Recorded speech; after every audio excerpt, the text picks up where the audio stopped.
আপনারা জানেন জনাব তারেক রহমান এমন কোনো কর্মসূচিকে সমর্থন করেন না যা জনদুর্ভোগের কারণ সৃষ্টি করে।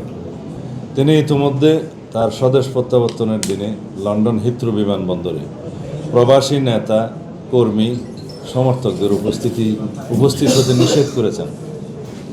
বাংলাদেশেও আমাদের কোনো কর্মসূচি যেন জনদুর্ভোগের কারণ না সৃষ্টি করে। আমরা তার নির্দেশনা পালনের আন্তরিক শত চেষ্টা সত্ত্বেও সেটা হয়তো 100% প্রতিপালন করতে পারিনি।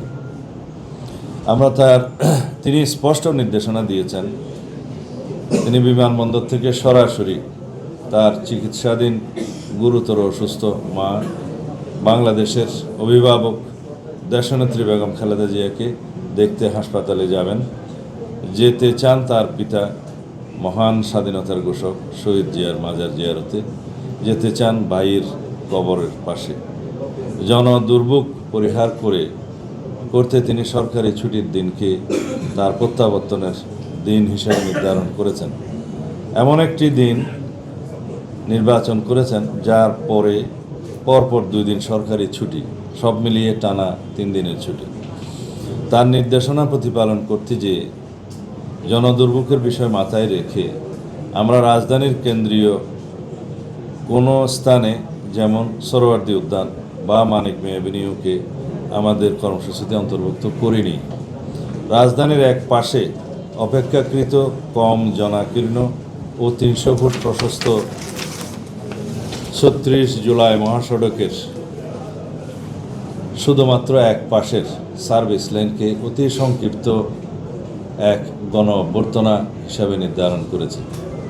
এটা কোনো জনসভা নয়, সম্বর্ধনা অনুষ্ঠানও নয়, শুধুমাত্র দেশবাসীর প্রতি তার আন্তরিক কৃতজ্ঞতা প্রকাশ ও দেশনেত্রী সহ দেশের সকলের কল্যাণ কামনায় দোয়ার অনুরোধের অনুষ্ঠান। সেই আয়োজনে তিনি ছাড়া আর দ্বিতীয় কোনো বক্তা থাকছেন না। আমরা এই আয়োজনের কলেবর যত ছোটই রাখতে চাই না কেন, 17 বছর ধরে অপেক্ষমান দেশের সকল প্রান্ত থেকে আসা নেতাকর্মী সমর্থকদের বাঁধ ভাঙা রাজধানীমুখী স্রোত নিয়ন্ত্রণের ক্ষমতা আমাদের নেই। তারপরেও আমরা আমাদের নেতাকর্মী সমর্থকদের নির্দেশনা দিয়েছি যাতে তাদের বেশিরভাগ কাঞ্চন ব্রিজ ব্যবহার করে অনুষ্ঠানস্থলে আসেন। রাজধানীতে তাদের প্রবেশ পথ ও যানবাহন, অবস্থান ও অভ্যর্থনা কেন্দ্রের বিস্তারিত তালিকা আপনাদের জানাবো সকলের সুবিধার্থে। এর সাথে থাকছে 20টি মেডিকেল ক্যাম্প, সার্বক্ষণিক চিকিৎসক, প্যারামেডিক, ওষুধপত্র ও অ্যাম্বুলেন্স সহ সেসব ক্যাম্পের তালিকাও সকলের সুবিধার্থে আমরা জানিয়ে দিচ্ছি।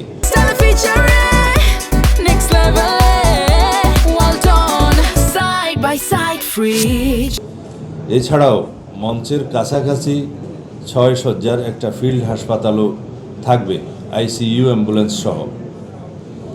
বিমানবন্দরগামী ও বিদেশ ফেরত যাত্রীদের এবং রোগী বহনকারী অ্যাম্বুলেন্সের যাতায়াত নির্বিঘ্ন করতে বিমানবন্দর সড়কের কাকলি মোড়, আন্তর্জাতিক বিমানবন্দরের সামনে ও আবদুল্লাপুর, এই 3টি স্থানে হেল্প ডেস্ক থাকবে, যারা মোটর বাইক স্কটের মাধ্যমে যাত্রাপথ নির্বিঘ্ন করতে আপ্রাণ চেষ্টা করবে।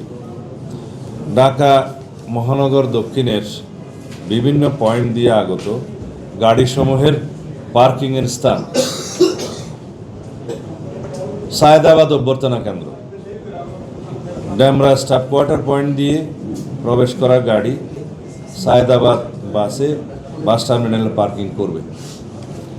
2, শনির আখড়া অভ্যর্থনা কেন্দ্র এবং মহাখালী অভ্যর্থনা কেন্দ্র। শনির আখড়া ও যাত্রাবাড়ি পয়েন্টের গাড়িসমূহ সায়েদাবাদ বাস টার্মিনাল ও মহাখালী বাস টার্মিনালে পার্কিং করবে। 3, বাবুবাজার অভ্যর্থনা কেন্দ্র, বাবুবাজার ব্রিজের নিচে। নয়াবাজার বাবুবাজার ব্রিজ পয়েন্টের গাড়িসমূহ ফুলবাড়িয়া, গুলিস্তান, বাস টার্মিনাল ও মহাখালী বাস টার্মিনালে পার্কিং করবে। 4, পোস্তগোলা ব্রিজের উপরে অভ্যর্থনা কেন্দ্র, ধুলাইপাড় মোড় অভ্যর্থনা কেন্দ্র, কমলাপুর রেল স্টেশন অভ্যর্থনা কেন্দ্র, সদরঘাট লঞ্চ টার্মিনাল অভ্যর্থনা কেন্দ্র। এখানে আমাদের সেই অভ্যর্থনা কেন্দ্রগুলো ইতিমধ্যে আমরা ব্যবস্থা নিয়েছি। সেখানে মেডিকেল টিম সহ অভ্যর্থনা কেন্দ্রে আমাদের যারা স্বেচ্ছাসেবক সবাই প্রয়োজনীয় ব্যবস্থা নেবে এবং তাদেরকে দিক নির্দেশনা দেবে। ঢাকা মহানগর উত্তরের বিভিন্ন পয়েন্ট দিয়ে আগত গাড়িসমূহের পার্কিং স্থান: 1, আবদুল্লাপুর অভ্যর্থনা কেন্দ্র, টঙ্গী আবদুল্লাপুর এন্ট্রি পয়েন্টের গাড়ি পার্কিং বিশ্ব ইজতেমার মাঠ, তোরাগ মাঠ। 2, নীলা মার্কেট অভ্যর্থনা কেন্দ্র, কাঞ্চন ব্রিজ 300 ফিট হয়ে এন্ট্রি পয়েন্টের গাড়ি বাণিজ্য মেলার মাঠে পার্কিং করবে অথবা নীলা মার্কেটে গাড়ি পার্কিংয়ের ব্যবস্থা আছে সেখানে করবে। যে 2 জায়গাতে সম্ভব হয় সেই 2 জায়গায় অভ্যর্থনা কেন্দ্র এবং গাড়ি পার্কিংয়ের ব্যবস্থা থাকবে মেডিকেল টিম সহ।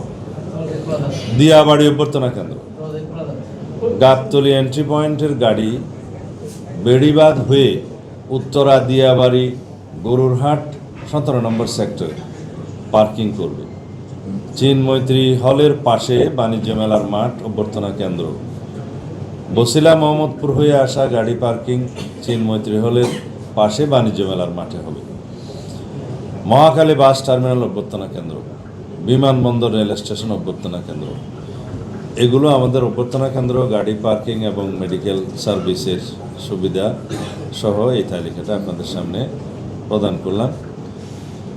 তিনি বাংলাদেশ বিমানের এক নিয়মিত ফ্লাইটে লন্ডন থেকে বাংলাদেশ সময় মধ্যরাতে হিথ্রো বিমানবন্দর থেকে যাত্রা করে আগামীকাল সকালে সিলেটে যাত্রা বিরতির পর বেলা 11:50 ঢাকায় অবতরণ করবেন ইনশাআল্লাহ। বিমানবন্দরে তাকে অনাড়ম্বর অভ্যর্থনা জানাবেন বিএনপির স্থায়ী কমিটির সদস্যবৃন্দ। বিমানবন্দর থেকে তিনি চিকিৎসাধীন দেশনেত্রীর শয্যা পাশে অবস্থানের জন্য এবার কেয়ার হাসপাতালে যাবেন 36 জুলাই এক্সপ্রেস ওয়ে, যেটা 300 ফিট বললে সবাই চেনে। 300 ফিট সড়কে অ্যাক্সেস রোড হয়ে যাবেন। প্রতিমধ্যে তিনি অত্যন্ত সংক্ষিপ্ত অনুষ্ঠানে দেশবাসীর প্রতি ধন্যবাদ ও কৃতজ্ঞতা জ্ঞাপন করবেন এবং মহান আল্লাহর দরবারে শুকরিয়া আদায় করবেন।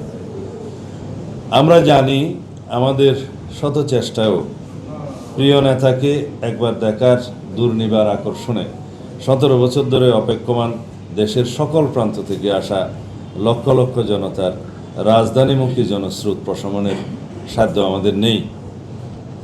আমরা নিশ্চিত ইনশাআল্লাহ আগামীকাল বাংলাদেশ তার ইতিহাসের বৃহত্তম জনসমাবেশ সাক্ষী হতে চলছে। সেই ইতিহাস দৃষ্টান্ত হয়ে থাকবে